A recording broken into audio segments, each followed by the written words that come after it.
Thank you, Mr. Speaker. Mr. Speaker, actually in compliance with Standing Order number 87-2, Mr. Speaker, in compliance with Standing Order number 87-2,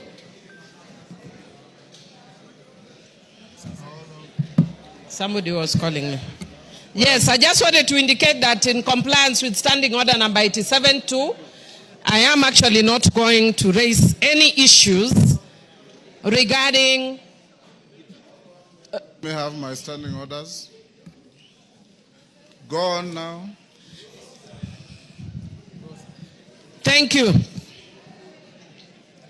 Yes, go on. Yeah, thank you, Mr. Speaker. Mr. Speaker, I just wanted to say that in compliance with Standing Order number 87-2, I will not raise any issues regarding the communication that you have just given. I'm a very law-abiding citizen and cognizant of our standing orders.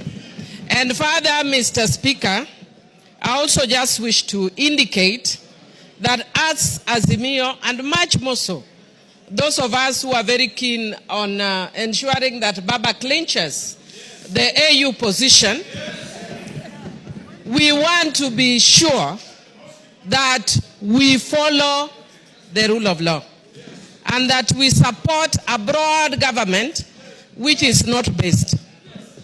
And we are encouraging the government to be both broad and based. It is broad but not based. For those who have not learned literature, understand what I'm saying. This government is broad but it is not based. So don't call us to be in a broad-based government. It has to be broad-based government. And Mr. Speaker, I also just want to say that as Azimio, we follow. No, I'm not going to congratulate you. Mr. Speaker, this one is talking towards me, but I ignore him. Ignore him, you are senior. He should listen to me. I'm ignoring him. Osoro. As Azimio. Honorable Osoro. But Mr. Speaker. Mary Odhiambo is your learned senior. Yes. Listen to her.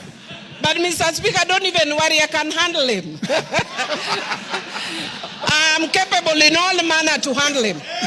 Mr. Speaker, as adherents, as Azimio, we are adherents to the rule of law.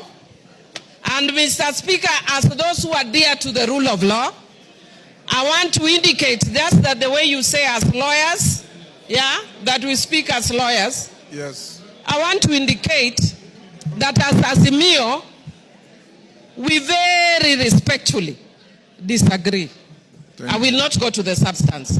But we very respectfully disagree with your communication. And Mr. Speaker, I want to say again a philosophy in my local community that says, Ngamatek konyono kwesimeru.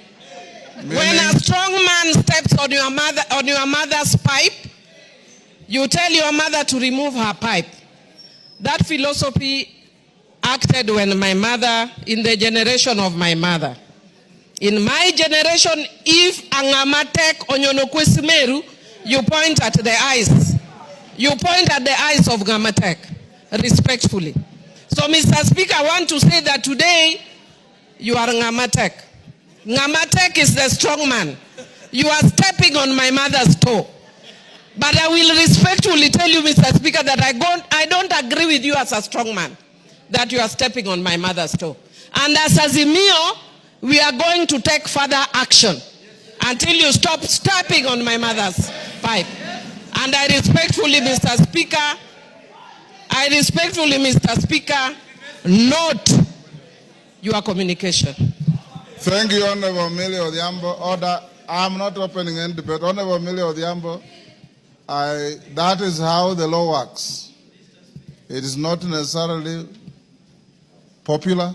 It's not necessarily likable. It is just the law. Shakespeare said it's an ass.